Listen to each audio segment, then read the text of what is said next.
Southwest Airlines, to the very best pilots in the industry, welcome to St. Louis.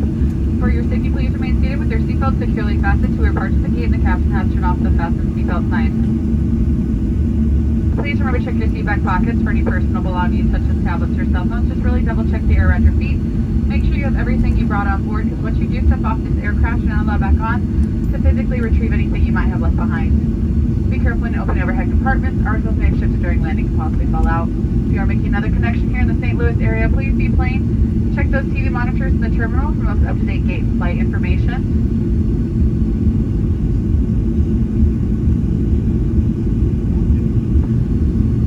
If this is your final destination, go out, buckle up, be safe. Have a great holiday season. Very Merry Christmas. Thank you so much to this here at Southwest, and welcome to St. Louis.